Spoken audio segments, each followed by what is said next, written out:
Welcome class. कैसे हो आप सभी लोग? बहुत बहुत स्वागत है ऑनलाइन क्लासेस में। मेरे को लगता है कि सभी लोग तीनों क्लासें देख के बहुत ज़्यादा अच्छे होंगे।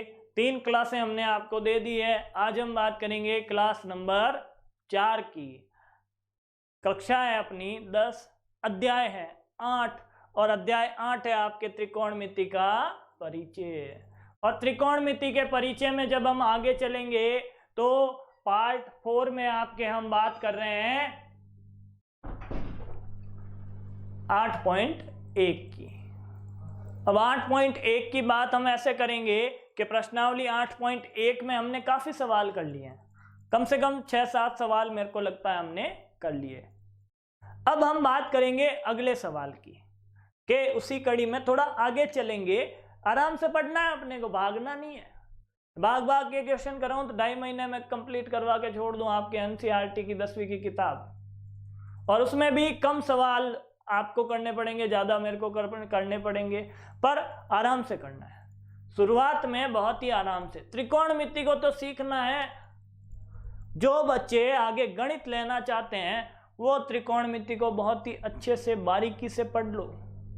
कि त्रिकोणमिति पढ़ ली 11वीं में 4-5 पाठ पढ़ने की जरूरत नहीं है, आसानी से हो जाएंगे। कॉन्फिडेंस इतना रहेगा कि जिनको अभी भी त्रिकोणमिति आती है उनका सभी 10वीं क्लास के बच्चों के साथ में जो कॉन्फिडेंस है गणित का वो बहुत ही अलग है। कि उनका थोड़ा लेवल है, त्रिकोणमिति आती है तो उसी में हम आगे बात कर रहे हैं आज सवाल नंबर 5 की। सवाल नंबर 5 में आपके क्या दिया हुआ है? सवाल नंबर 5 में आपके सेक थीटा बराबर 13/12। अब इतने टाइम बाद हमने थीटा देखा है। ये जो थीटा है आपके वो आपने इतने टाइम बाद देखा है। इतने टाइम बाद क्यों देखा है? क्योंकि हमने अभी तक थीटा का उपयोग ही नहीं किया था। अब बता दूं, थीटा एक ग्रीक भाषा का क्या है? सिंबल है। ये क्या है? ग्रीक भाषा का क्या है? प्रतीक चिन्ह। ये एक प्रतीक है। ये सिर्फ किसी चीज को प्रदर्शित करने में काम आता है। मतलब अभी तक हम कोण के लिए किसको उपयोग में लेते थे? हम कोण के लिए उपयोग में ए लेते थे, सी लेते थे, बी भी ले सकते थे। पर अब ये क्या करता है? एक अलग शब्द थीटा का, थीटा का उपयोग करता है। किस थीटा को हम कोण के रूप में मानेंगे। कोई बात नहीं, थीटा मान लिया तो मानने दो इसको, अपने को क्या दिक्कत है इस थीटा से? मेरे को तो कोई दिक्कत नहीं है। ये पहले ए था, अब थीटा हो गया। तो अब बात कर लेते हैं। ये बोलता है कि सेक थीटा बराबर 13/12 हो तो सभी त्रिकोणमितीय अनुपात परिकलित करो। परिकलित का मतलब ज्ञात करो। बताओ हमें। सभी का मतलब सेक आपके सामने है, साइन थीटा बताना है, कोस थीटा बताना है, टेन थीटा बताना है, टेन के बाद कोट बताना है और कोट के बाद सेक तो है ही है, कोसेक बताना है। मतलब ये इतने काम आपको करने हैं। जब इतने काम करोगे तो आपको 3 बातों की जरूरत है, एल, ए और के। 2 भुजाएं तो इनमें से इस अनुपात की वजह से निकल जाएगी, तीसरी आपको ज्ञात करनी पड़ेगी। तीनों की तो जरूरत है आपको, और तीनों की जरूरत है तो आप क्या करोगे? आगे यहां से काम करोगे कि एक त्रिभुज मानोगे। कि सबसे आगे अपना काम है वो ये है कि त्रिभुज मानेंगे। हम क्या करेंगे? त्रिभुज मानेंगे। और त्रिभुज मानने के लिए हमें क्या करना है? एक त्रिभुज लेके आना है कि इस सेक थीटा को त्रिभुज पे उतारो। त्रिभुज नहीं तो काम थोड़ा गड़बड़ है। कि ये आ गया आपका त्रिभुज। अब त्रिभुज में मैं बोल देता हूं कि ये है आपके थीटा। त्रिभुज में ये क्या है? थीटा है। और थीटा के सामने क्या होगा? थीटा के सामने होगा आपके लंब, उसके नीचे आधार, और बाकी आपके बचा कर्ण। इतना समझ में आया सबको? इतना समझने के बाद ये भी तो निर्धारित करो कि ये क्या है आपका 90 डिग्री। जिसको इतनी बात समझ में आई है वो अब इस सेक थीटा के बारे में थोड़ा सा ध्यान दो कि सेक थीटा बराबर क्या है आपके 13/12। और मैंने बोला था कि 13/12 एक अनुपात है, इसके साथ में कुछ ना कुछ गुणा में लिखा हुआ है, तो उस गुणा वाले को हम बोल देते हैं कि 13x/12x। ये मान परिवर्तित नहीं हुआ है, हमने कोई गुणन या कोई ऐसी संख्या इससे गुणा करवा दी है जिसके बारे में पता नहीं है। सेम संख्या करवाई है, अनुपात वापस 13/12 बन जाएगा। अब बात करते हैं सेक की, कि अपने लाल बटा कक्का को पकड़ो, लाल बटा कक्का, और लाल बटा कक्का में ये अनुपात कैसा होगा? k/a बराबर आपके क्या होगा? k/a बराबर होगा आपके सेक। k/a बराबर सेक है, इसका मतलब इस अनुपात से आपको क्या मिला? कर्ण आपके क्या आया? 13x, और कर्ण के बाद दूसरा कौन सा है? k/a, तो आधार क्या मिलेगा आपको? आधार मिलेगा यहां से 12x। इतना काम समझ में आने के बाद थोड़े आगे चलो कि पाइथागोरस की मदद लो और तीसरी भुजा निकालो। पाइथा कम हियर, वो सवाल कर। तो पाइथा आया तो लिखोगे पाइथागोरस की मदद से या पाइथागोरस से, कोई भी शॉर्ट में नहीं लिखेगा, पूरा लिखेगा पाइथागोरस प्रमेय से। पाइथागोरस प्रमेय क्या होती है? कर्ण का स्क्वायर बराबर आधार का स्क्वायर प्लस लंब का स्क्वायर। आई बात समझ में? और ये बात जिसको समझ में आई है वो इनके मान रख दो, और लंब नहीं है तो लंब निकाल लो। लंब नहीं है ना अपने पास, कर्ण है, आधार है, लंब नहीं है तो लंब निकाल लो। वो काम कैसे करोगे कि कर्ण का स्क्वायर क्या होता है? कर्ण है अपने 13x और उसका स्क्वायर बराबर आधार क्या है आपके 12x और उसका स्क्वायर।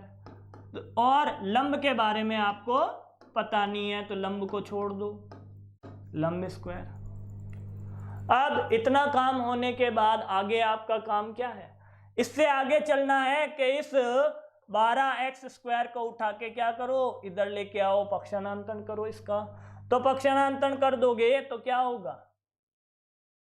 पूरा सवाल दिखना चाहिए, सवाल पूरा दिखना चाहिए आपको, जो भी लिखा हुआ है पूरी स्क्रीन पर दिखना चाहिए। ऐसा नहीं है ऊपर नीचे चले जाओ पिछली क्लास की तरह, नहीं, सारा इधर घुसाएंगे अपन।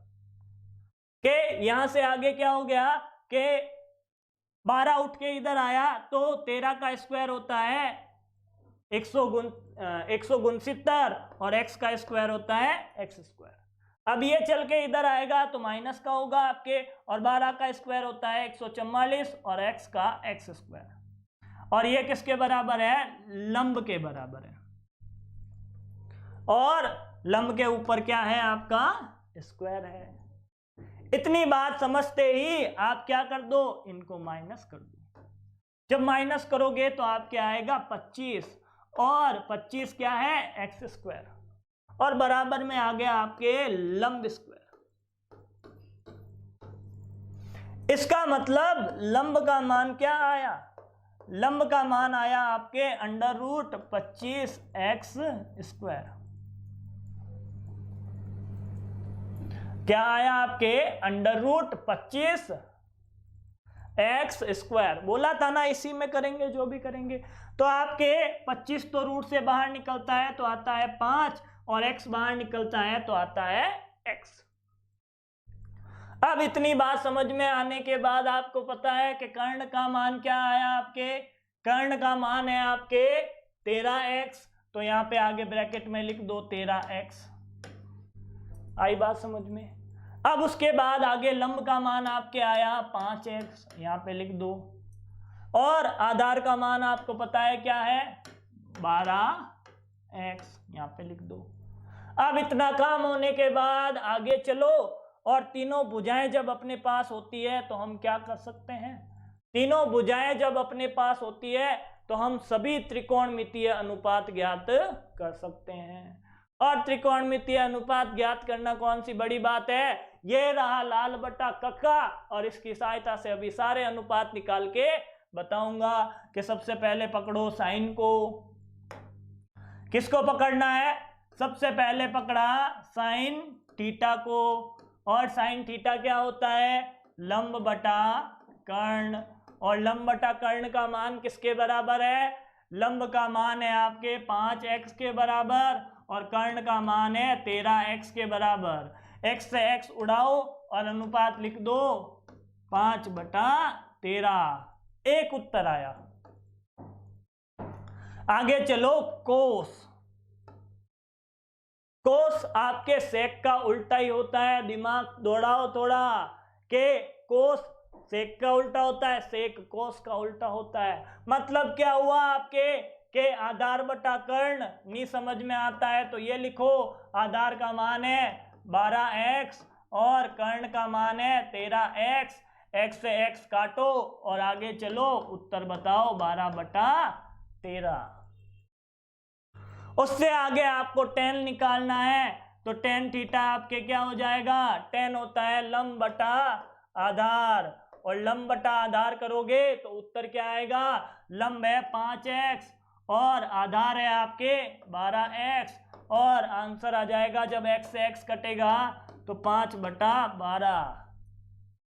इतनी बात समझोगे तो आपको आगे क्या करना है, आगे आपको अभी 2 अनुपात और लिखने हैं, तो इसको क्या कर देता हूं, थोड़ा छोटा कर देता हूं। बहुत ही अच्छे फीचर हैं इसके, मजा आ जाता है पढ़ाने का, मजा आ जाता है। आगे देखो कि tan के बाद क्या आएगा, कोट थीटा। अब कोट थीटा के लिए कुछ नहीं करना, tan को पकड़ना है,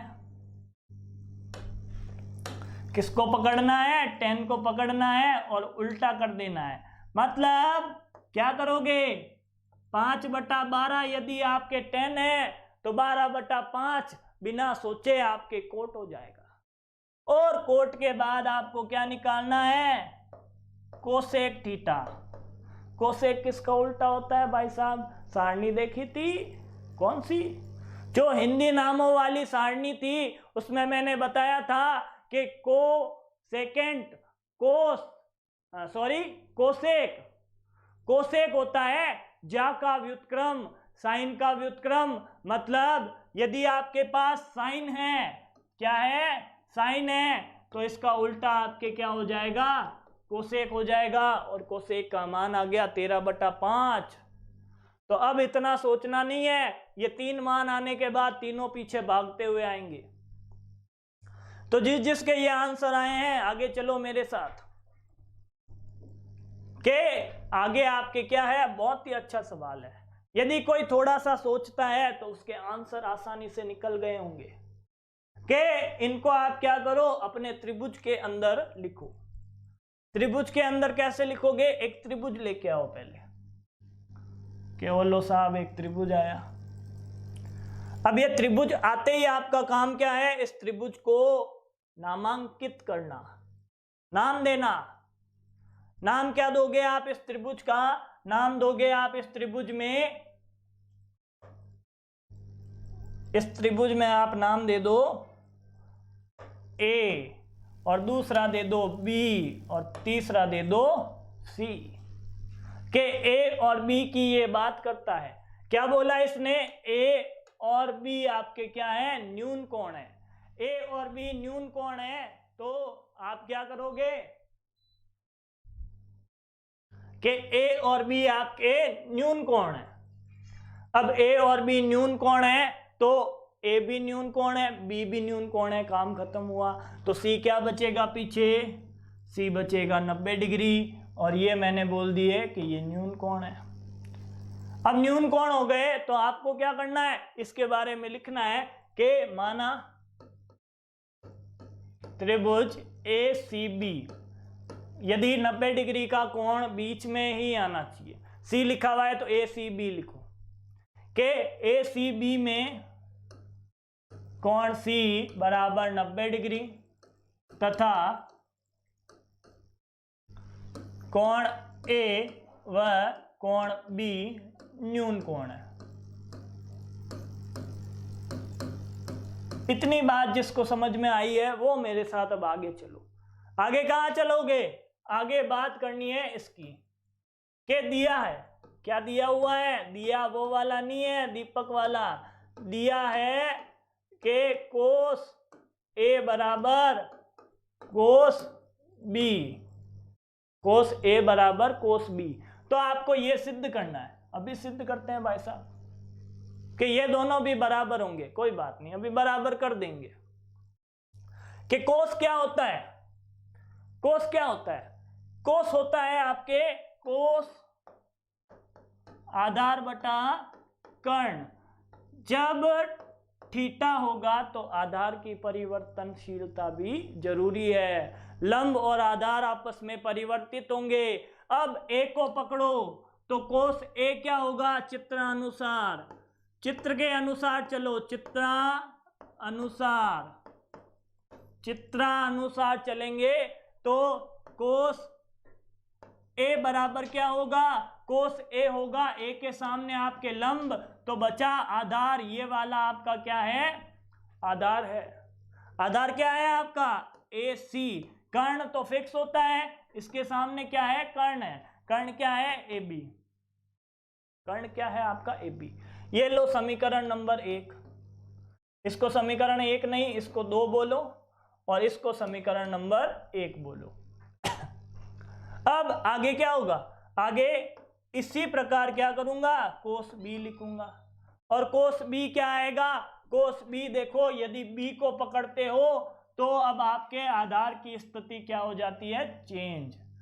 क्या होती है? आधार की स्थिति चेंज होती है। और आधार क्या होगा? कि B के सामने आपके लंब, तो ये आपका क्या होगा? आधार। मतलब BC आपका क्या है? आधार है। और बटा में क्या आएगा? कर्ण। कर्ण क्या है आपका? AB। ये समीकरण नंबर 3। अब समीकरण 1, 2 से मान 2 और 3 से मान उठा के कहां रख सकता हूं? 1 में। कि समीकरण 2 व समीकरण 3 से मान समीकरण 1 में रखने पर क्या किया? 2 और 3 से मान किस में रख दिए? 1 में रख दिए। 2 और 3 से मान 1 में रखोगे तो क्या होगा वो देखो आप लोग कि 2 और 3 से आपने मान कहां रखे? 1 में। 2 और 3 से मान 1 में रखोगे तो कोस A की जगह आपके क्या आएगा? AC बटा AB। और बराबर में क्या आएगा? BC बटा AC। क्या आएगा? BC बटा AB। अब नीचे AB और इधर भी नीचे AB आपस में कैंसिल। इसका मतलब यहां से क्या मिला अपने को? यहां से आगे मिला AC बराबर क्या है? BC। मतलब त्रिभुज ACB में अपने 2 भुजाएं बराबर है। समद्विबाहु त्रिभुज। ये कैसा है? अर्थात अब आपके कहानी क्लियर हुई होगी। अब त्रिभुजों का पूरा नॉलेज अभी बता दूंगा आपको, बहुत ही मजा आने वाला है। कि इस समीकरण 4 से क्या पता चला आपके? समीकरण 4 से पता चलता है कि त्रिभुज ACB आपके क्या है? एक समद्विबाहु त्रिभुज है। क्या है? समद्विबाहु त्रिभुज है। और समद्विबाहु त्रिभुज है तो क्या हुआ? AC बराबर BC और इनकी सम्मुख भुजाएं के AC व BC के सम्मुख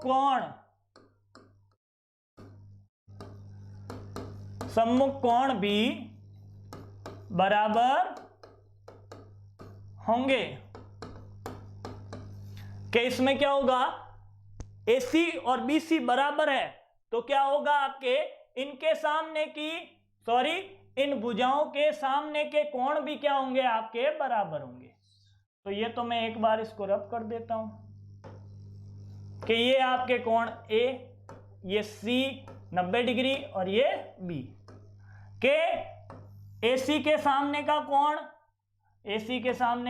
B और BC के सामने का कोण कौन है, BC के सामने का कोण A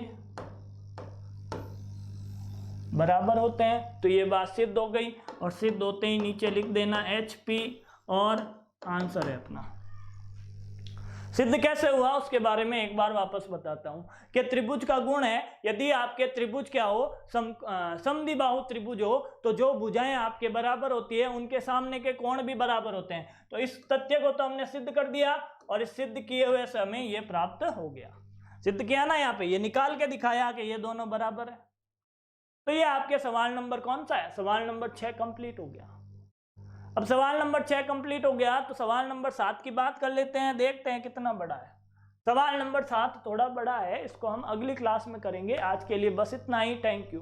और कोई भी पढ़ाई नहीं छोड़ेगा, पहले धीरे धीरे पढ़ाई स्टार्ट करो। और क्यों करो कि 8वीं धक्को दियो आया 9वीं में, 9वीं धक्को दियो आया 10वीं में, लाड़ लो तो किया वही को नहीं। तो एक एक कंसेप्ट को सीखते हुए चलो कि सरकार हर बार प्रमोट करती है, हो सकता है आपकी किस्मत खराब हो, इस बार नहीं करे। तो पढ़ाई करते रहो और अगली क्लास का इंतजार भी करते रहो। हम मिलेंगे अगली क्लास में, थैंक यू।